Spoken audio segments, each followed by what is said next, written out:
Welcome to an episode of Salsidoparanormal. I'm your host, James Salsido, and tonight I'm continuing my review of the original Twilight Zone TV series. As always, you can find all episodes of my show, along with links to social media and other ways to contact me at the podcast page, and that is salsidoparanormal.podbean.com. That's SALSIDO paranormal.podbean.com. Always happy to hear from you all, whether you have comments or questions or topic suggestions or accounts of paranormal experiences. Whether they're your own or from others you trust, happy to either read those or have you join me on the show to talk about them. Thank you all for listening, whether you are here for the live recording streams on Discord, or if you listen to the podcast or YouTube feeds, or on the Trouble Minds Radio Network, KUAP Digital Broadcasting.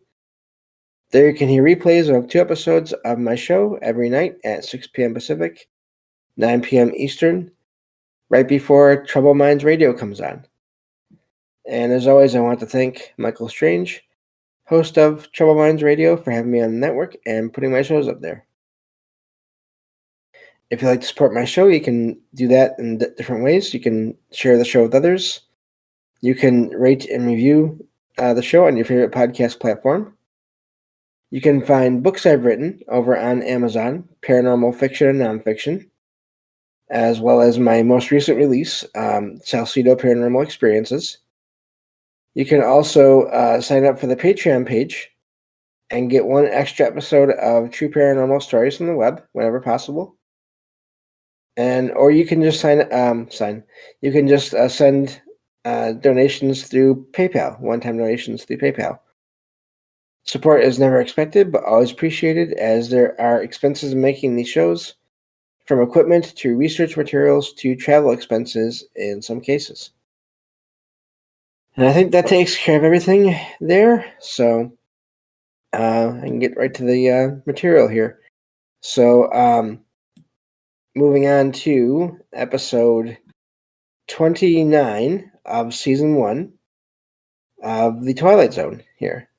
So this is starts off with a school teacher named Helen Foley, who finds strange and serious looking, basically just more serious than normal for a child, little girl outside of her apartment.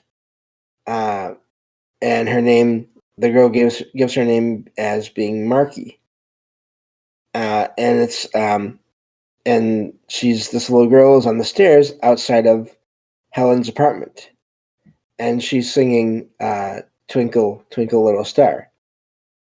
And the girl seems to know Helen and tries to jog her memory about a man that Helen saw earlier that day.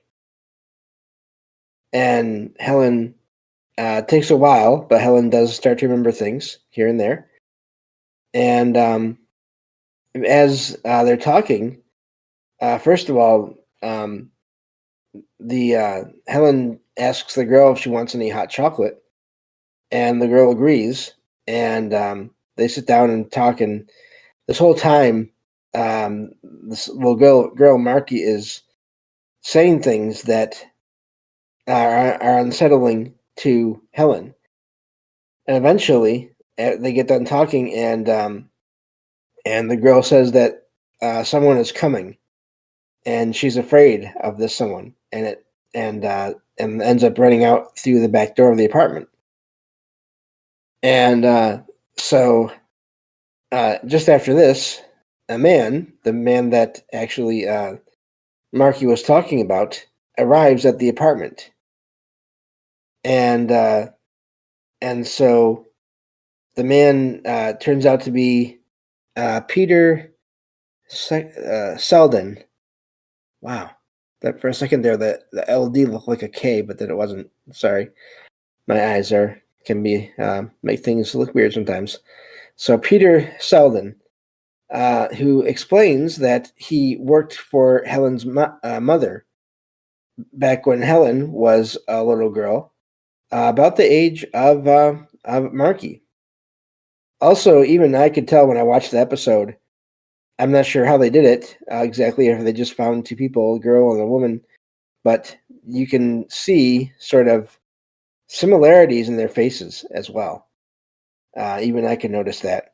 Anyway, so and this Peter says that he was the first person to find Helen's mother's uh, body when Helen's mother after she died and was apparently murdered.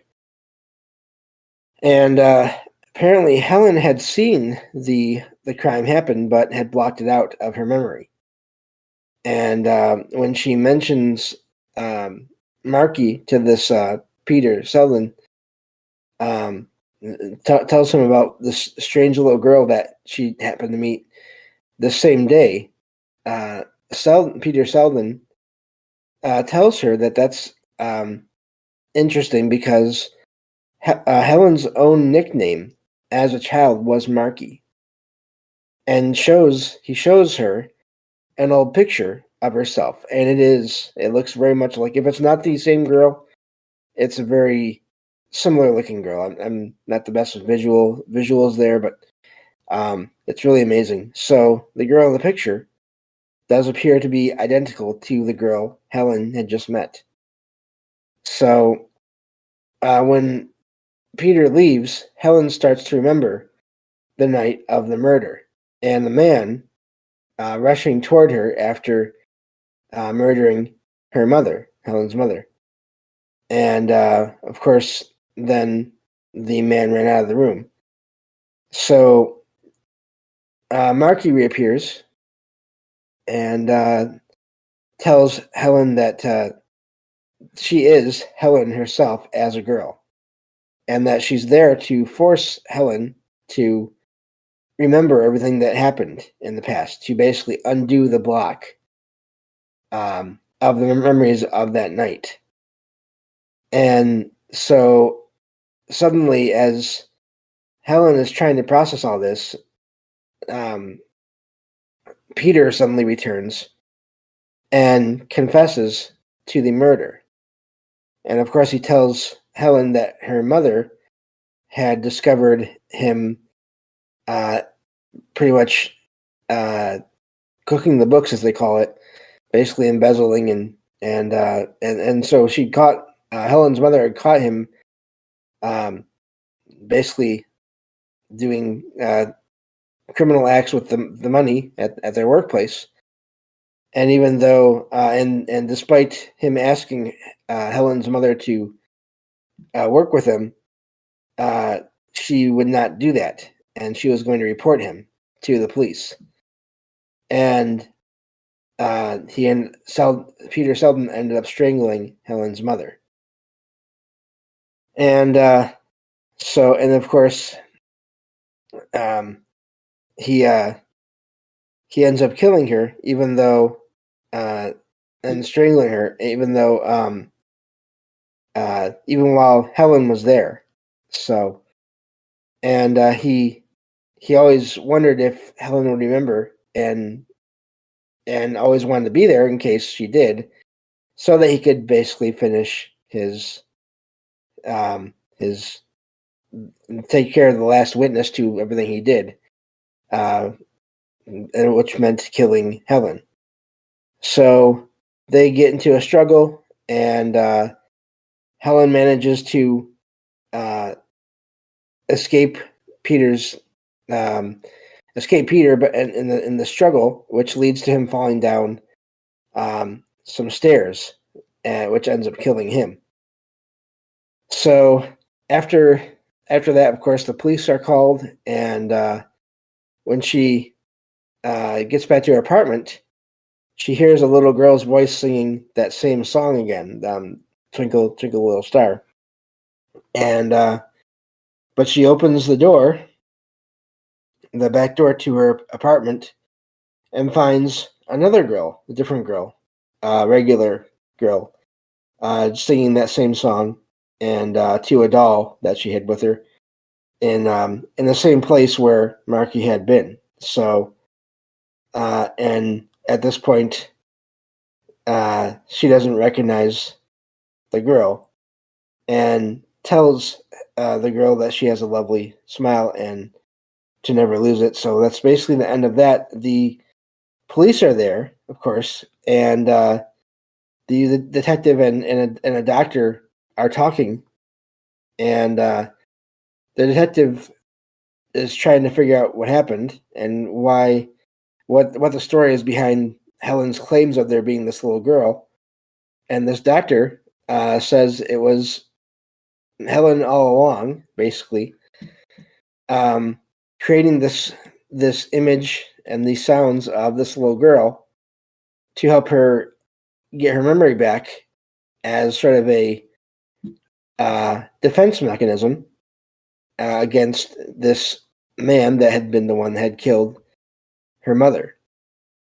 So, and that's where the episode ends. Now, the amazing thing about this, in a way, is, and this is something that comes up so much in any kind of paranormal circles or even just also in fiction in general.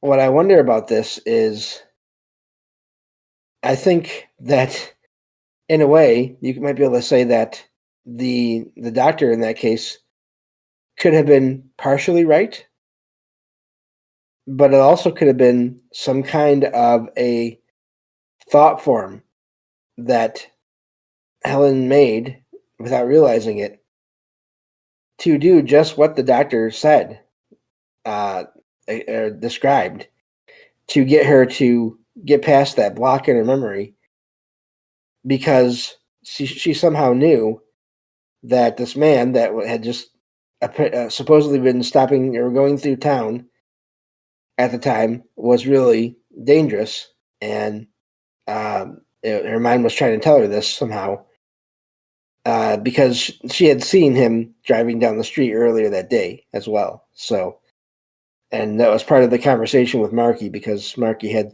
seen him too. So it's a very, very well done episode as usual, and I think it's amazing how there's sort of the explanation for what happened sort of fits, even though it doesn't go all the way to acknowledge the possible anomalous circumstances surrounding the events there. And I wonder how often that is the case in real life. So I think that covers that episode, so we can move on to the next one here. And that would be episode 30. Let's see here. I believe. Yep, episode 30 of season 1 of The Twilight Zone. So it all focuses on a man named Gart, Gart Williams. I think I'll just call him Williams. He's in New York City, of course, in the 20th century. He is an advertising executive, and he's basically doesn't want to be in that career anymore. He has an overbearing boss, and this on the day that on the start of the show here, the Williams basically just lost a major account for the company to another company, and so his boss lectures him about giving this push until and this is like the line that is, of course, played back throughout the episode in Williams' mind, until Williams loses it and insults his boss. And so, and meanwhile, he's also, because of life at home, he can't sleep properly there, so he ends up sleeping a lot on the train rides between that go. He uses the train that he uses to commute from home to work and back again.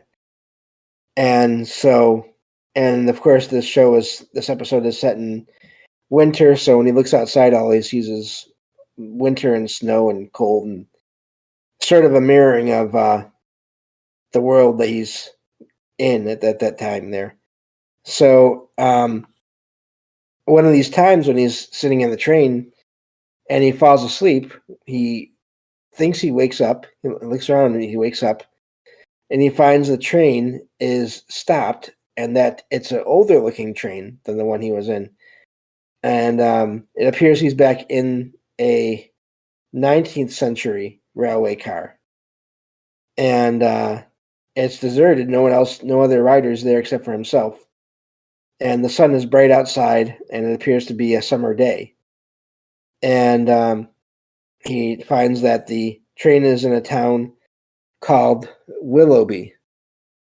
And he eventually finds out that it is from the conductor there that it is July in 1888. So when he finds out that this is, of course, according to the conductor, a peaceful, restful town where someone can slow down and take a walk and live life at full measure, basically, according to the article here, and to the show, and of course everything fades as the train comes to a stop that he's actually in, and he asks the conductor there, in reality, as he knows it, if this conductor has ever heard of Willoughby, but the conductor doesn't, says there's no such thing on that line. So that night, he, of course, after this is the same day of the big event at his work where he insults his boss, and he has an argument with his wife, who basically makes him see that the only thing that she really wants from him is for him to make money.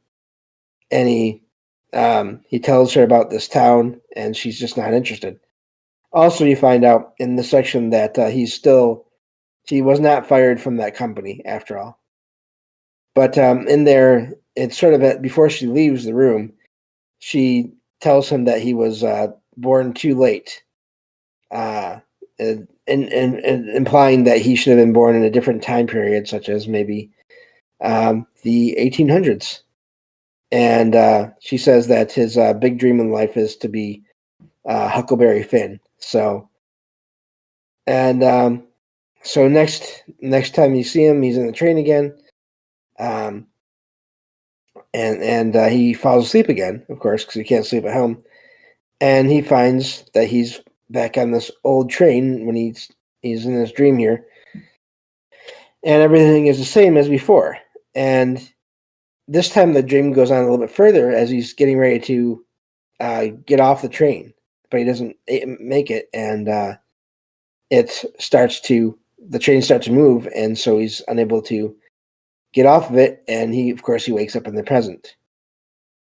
And he promises himself that next time he has this dream, he's going to get off at this town that appears to be only in his mind, Willoughby. So, meanwhile, he goes back to work.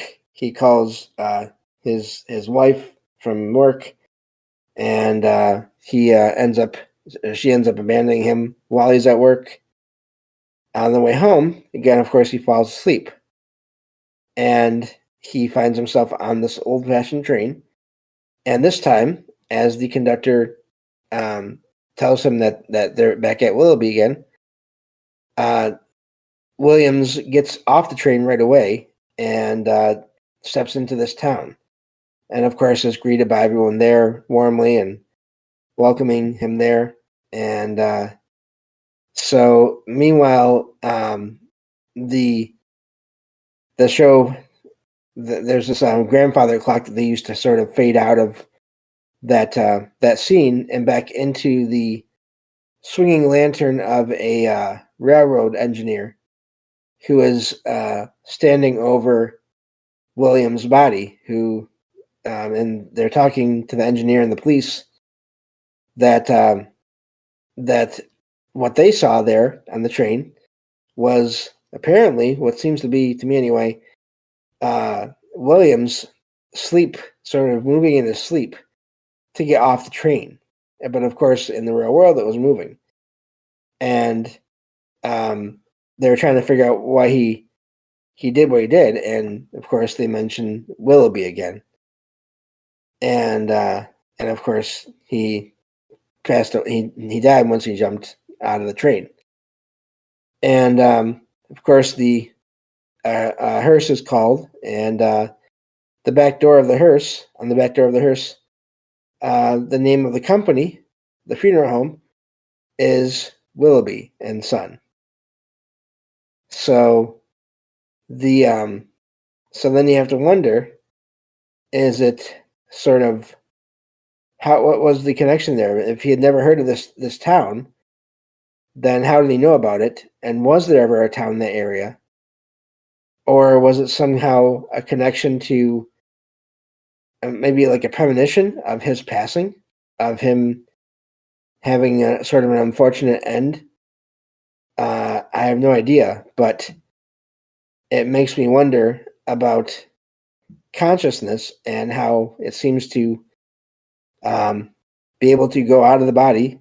And it makes me wonder too, in that story, because in that show, it shows him walking around this town and being perfectly happy. So did he somehow transfer from one world to another into maybe even another version of himself, maybe even a past version of himself, to where he was able to